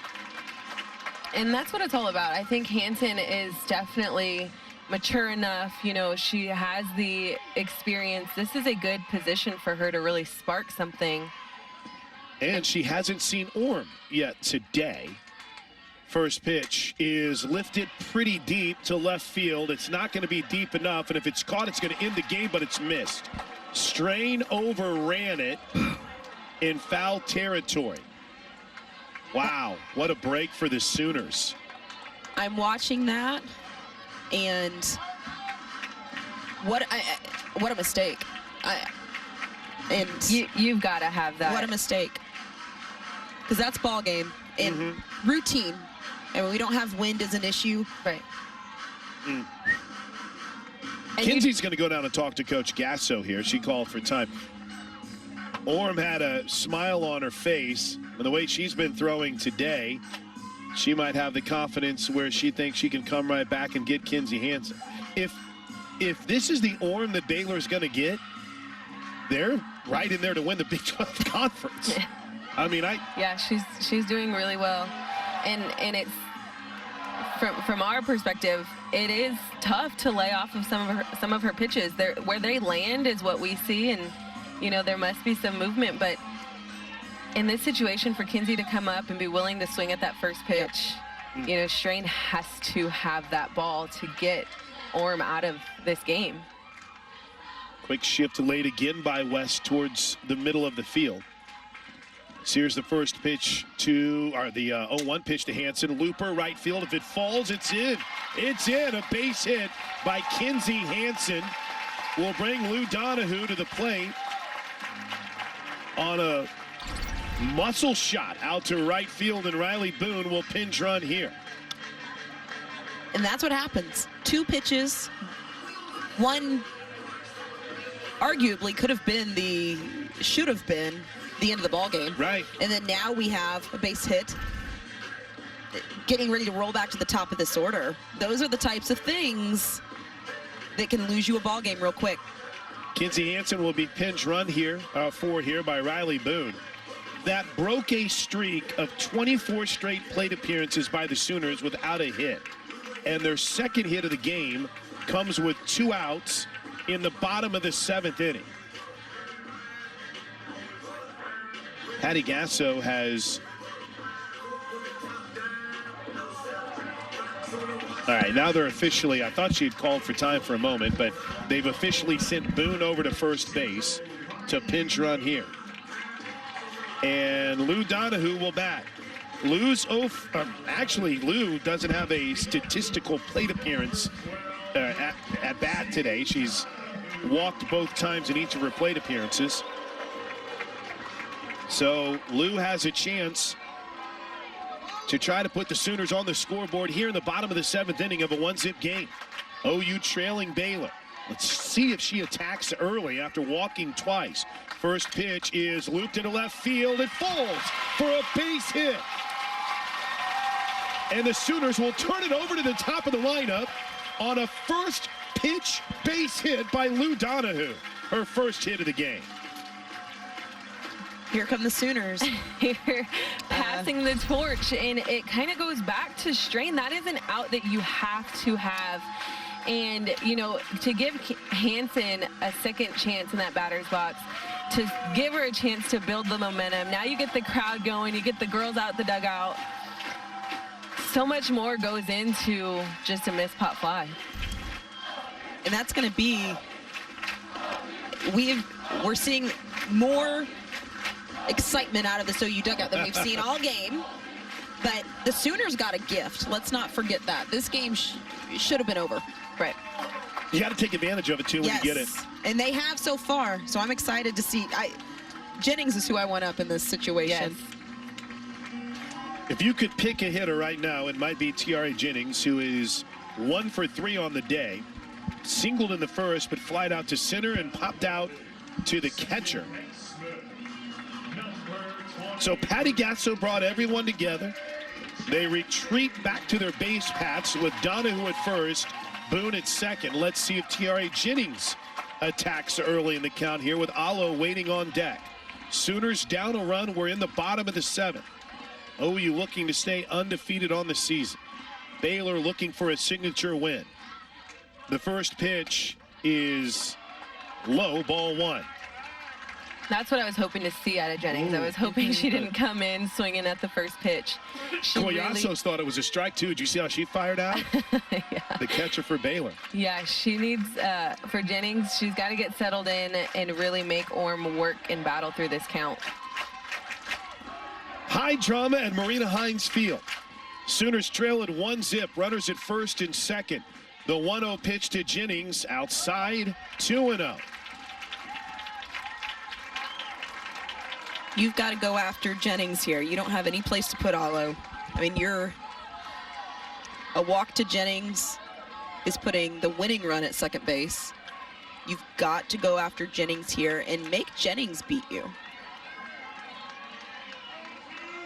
2 balls and no strikes. Big time hitters count here. Orm brings it home. Ball 3.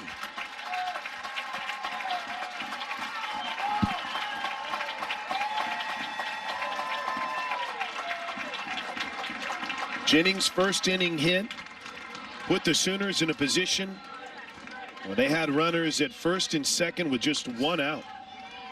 Actually, they had first and second with nobody out when Jennings was forced out on the fielder's choice by Lyons. It's second best scoring threat the Sooners had until now. Here's the 3-0 to Jennings. That's in for a strike, 3-1.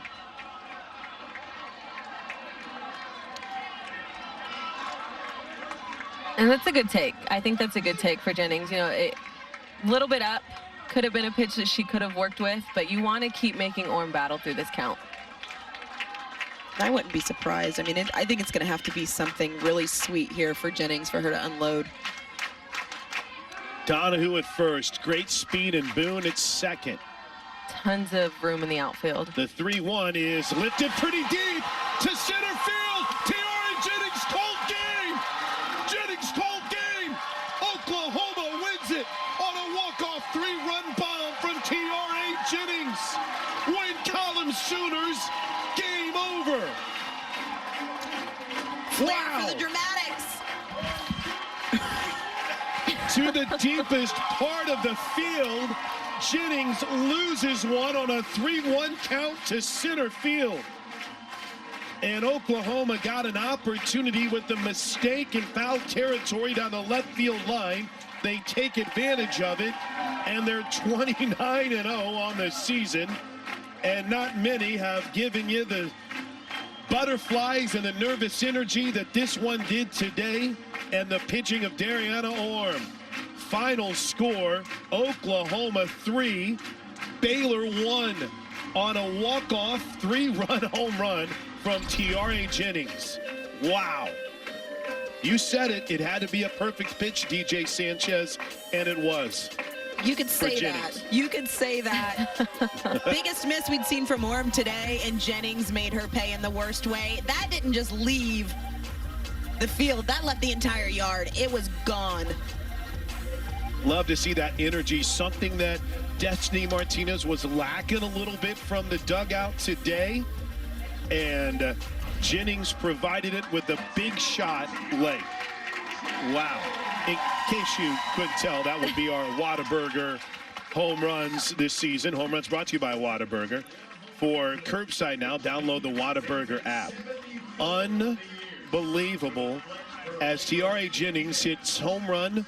Let's get where is Tiara stat-wise. 12 on the season.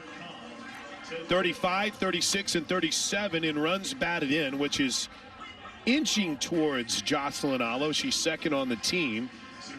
And it's time for the Bud Light post-game show. Whenever there's a Sooner game to watch, there's a Bud Light there. Please drink responsibly. With DJ Sanchez, with Destiny Martinez, I'm Chris Plank. DJ, I'll start with you because on a day today when we were honoring the memory of the great Joan Joyce, who passed away, one of the all-time great pitchers, we had ourselves a pitcher's duel here on a Sunday afternoon in Norman, didn't we? Yes, we did. And Hope Troutwine was tremendous. She got her strikeouts. She got a huge number of strikeouts today against Baylor and kept the Sooners in the game. It's not very often we've had to see the Sooner pitching staff hang zeros for very long, and Hope Troutwine did it and kept this team within striking distance. A complete game one-hitter from Troutwine. She struck out 13, walked 3. It's wild, Destiny, because the only hit she gave up was the run. She gave up the hit with one out in the 6th inning that led to a run off the Mackenzie Wilson ability to move on the base paths. But Destiny, you've talked about it. She was hitting every single angle possible here today. Yes, Troutwine did a really good job of working all sides of the plate and getting these hitters to chase. And I think that was really the name of the game for both sides. The hitters were chasing, and the pitchers were able to continue and make them chase throughout the entire game. And, you know, what a performance from Orm and Troutwine collectively. This is a no-brainer, but if we could co-player of the game, presented by the Jimmy Austin OU Golf Club, Troutwine would get one, and DJ, boy, Tiara Jennings would have to get the other for that clutch moment. Clutch, clutch, clutch. And the excitement, and as soon as that ball left her bat, she knew it was gone. But what a great battle. And it came out at the end on top for the Sooners. But what an exciting moment for Tiara Jennings.